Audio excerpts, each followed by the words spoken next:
Hey guys, it's Nikki. Welcome back to my channel. Today, as you can see by the severed head, I'm doing Marie Antoinette.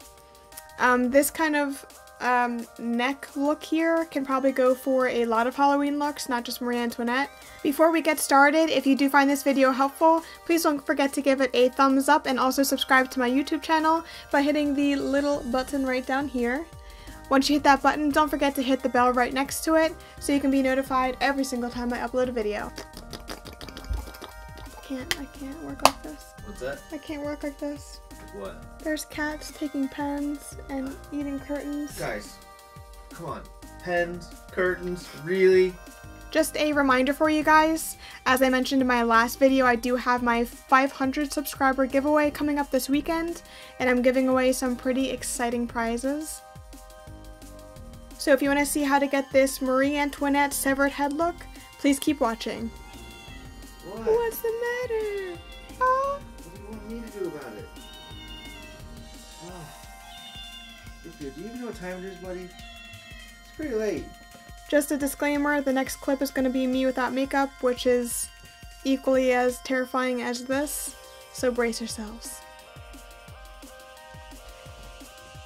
Happy Friday! So what I'm going to do first, I know I look pretty white on camera because I have a black background and it's making my face glow like a ghost, but in person it's not as white as it appears on camera. So back in the 1700s they had like very white pale makeup on, so what I did was I started already with the palest foundation that I have, which is just my normal foundation. So then I'm going to go over it with some white eyeshadow. Normally I would like a white matte eyeshadow, but I don't think I have one. Since I don't have a white matte eyeshadow, I'm just gonna go on my Carly Bybel palette and use this white highlighter and whatever. So I'm just gonna go ahead and start putting that all over my face to make it whiter. I feel like I'm not looking any whiter, I'm just looking greasier. I saw your face and wow. Alright, so I got my face pretty much as white as I think I'm going to get it. If you're doing this for Halloween, I recommend just getting a white eyeshadow and not using highlighter because I look very glowy right now, and I don't think they looked like that back in the 1700s. So the next thing I want to do is pack on some blush. Back in the 1700s, it looks like the fashion was to have really dense rosy cheeks. So we're going to pack this sucker on. Alright, so I just have a little fluffy brush here. And we're going to get that on there real good. So I'm just going on the balls of my cheeks here. And even a little bit lower. It paints you with indifference like a lady paints with rouge. I'm looking pretty rosy. The next thing I want to do is my eyebrows. So I don't have like a lot of eyebrows to begin with. If you have dark brows, you might want to cover them up. I'm just going to try to take my natural brow and make the shape that they had back in the 1700s, which is like a half circle, kind of. Alright, so I'm just going to bring my natural brow up in the middle here. Instead of having the arch over here, I'm going to have the arch in the middle.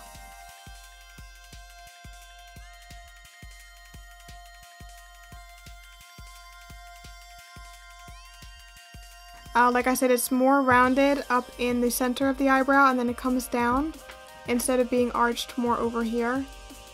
Alright, on to eyes. It looks like back in the day they had quite a neutral eye. So I'm going to just go into my Candy Johnson palette. I'm just going to go into my Candy Johnson palette and pick up some banana cream pie. And I'm just going to go over my entire eye with this color. Okay, and I'm just going to define my crease just a little bit. So I'm going to go ahead and pick up some cream puff and mix it in with the taupe berry. More concentrated on the cream puff than the taupe berry. I just want it to be a light crease. Like I said, it was a really neutral makeup. So I'm just taking that in my crease here and deepening it up a little bit. Again, nothing too crazy.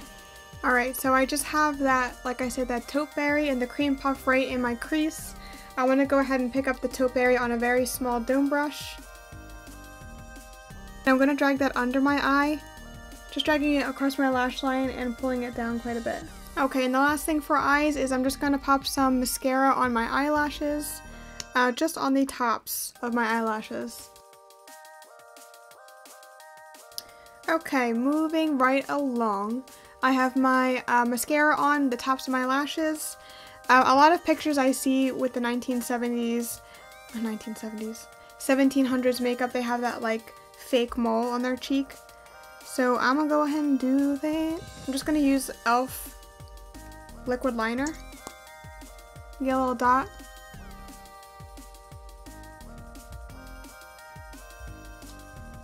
Okay, and the last thing for my face is, of course, the lips. I want to make my lips look like really small, so I'm going to use some concealer and block out the sides of my lips, and I'm going to focus some red lipstick on the middle of my lips.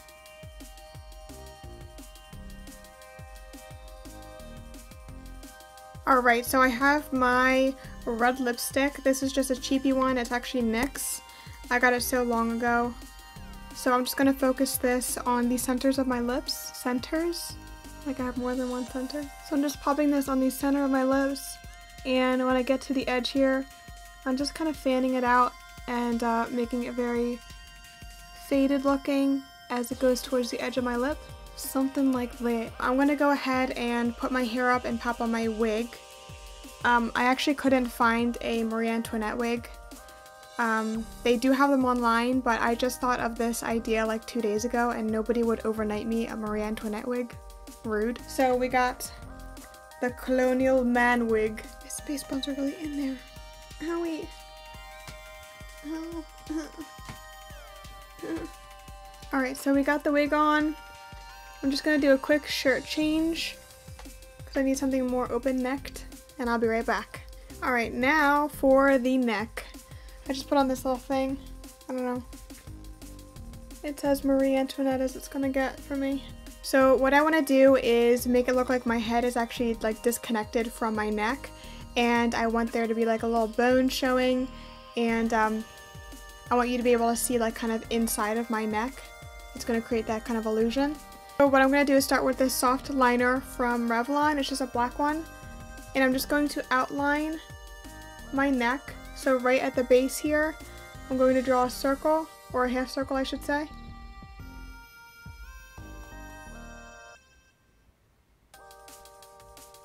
And then from the back of the neck, I want to make it look like it's rounding. You can see the back of the neck coming up. So what I'm going to do here is round this off and bring up this like a half circle as well.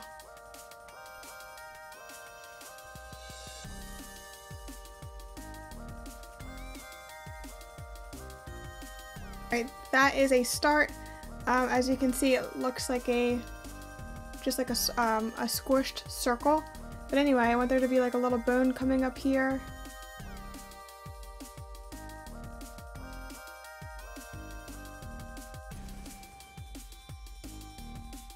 So these vertebrae bones, they're pretty easy to draw. It's just really like a rectangle, and pretend you're just like squishing it a little bit in the middle. Alright, now that I have the rough sketch where I want it, I'm taking my black body paint from Paradise and a wet brush. This is water activated paint, so I'm just going to wet it here. And I'm going to put this black paint all in the negative space of my neck so that it blends into the background. And I'm just going to stop right at my jawline and avoid the bones here as well.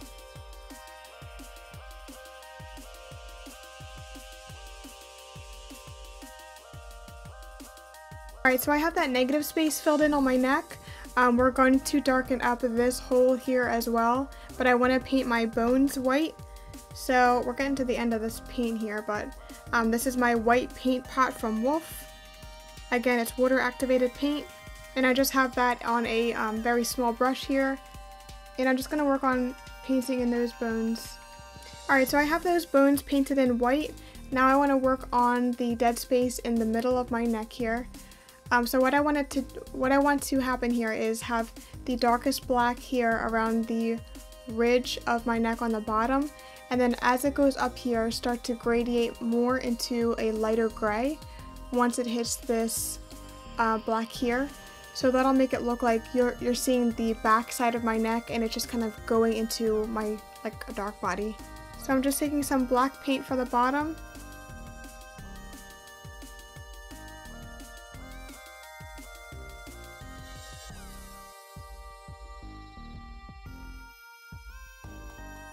Okay, for the gray, I'm going into my Gwen Stefani palette that you see every video, and I'm going into this Smolder. It's called Serious, and I'm going towards the bottom here. And again, we're just going to make a gradient effect going up my neck and make it lighter as it goes higher. So I have this gray filled in here. We're going to work on that a little bit more, but I want the top edge of this to be a little bit lighter and have it be more defined. So I'm taking my Jumbo Stick pencil from NYX in Milk, and I'm just going to run this white along the inside of that circle.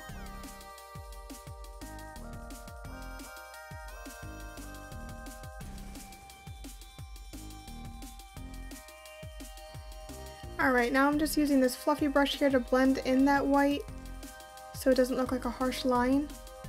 So I have that kind of gradient effect going up the little half circle here. I'm taking some more black paint and I'm just going to define the inside of these bones here. So I have the basic shape of the neck. I want to fill in the center here over the black, and the gray I want to do some red over top to make it look like an actual inside of a neck. So I'm just using some red lipstick here, and I'm going to dot this all in here.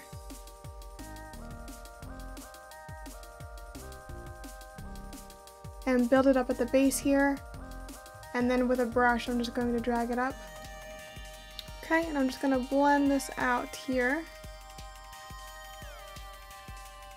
I don't want to disrupt that white line at the top too much because again it acts as the highlight to the back of the neck, and without that white line we don't really have the illusion. Alright, I just want to do a little bit of shading on the bones here, so just taking a fluffy brush and getting my gray color.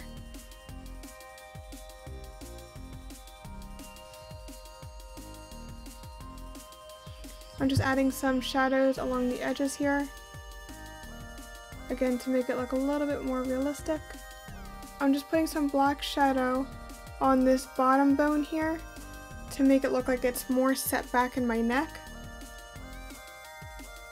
Because if you have it like stark white until it meets your neck here, it looks like it's so up front that it's pressing against your neck, but we want it to look like it's more in the center of the hole. So if we fill this in black, or shaded in I should say, it'll set it more back in the neck. So the last thing I want to do, now that I'm looking at this, I feel like having this third vertebrae is like connecting the head to the body, and it's not really looking like decapitated so much that it's just like a skeleton neck. So I think I want to get rid of this third vertebrae and just keep these two so it looks more like she's decapitated. So I'm just going to black this out, and I'm just blending this white into the rest of it so you don't see that vertebrae anymore, and then we're just going to color it in red. Alright, so I just filled in that last vertebrae, and I feel like it looks better like this. I feel like it looks like her head is floating a little bit more than it was before. No! Did you have to shoot that at me? Pikachu! Alright guys, so that is it. That wraps up my Marie Antoinette look. I hope you guys really enjoyed watching this, and I hope it was helpful for you if you are going to be Marie Antoinette for Halloween. Please don't forget to give it a big thumbs up, and also subscribe to my YouTube channel by hitting the little button right down here. Don't forget, when you subscribe to my YouTube channel, hit the little bell right next to it so you can get notified every single time I upload a video. If you do recreate these, oh my gosh, I can't talk. If you do recreate this Marie Antoinette look, please don't forget to tag me on Instagram at _real_mystique. As always, if you have any requests for anything beauty related, any Halloween looks or illusions or anything like that, please leave your requests in the comment section down below. Also, just a reminder, I will be having my giveaway video posted this weekend, so keep an eye out for that.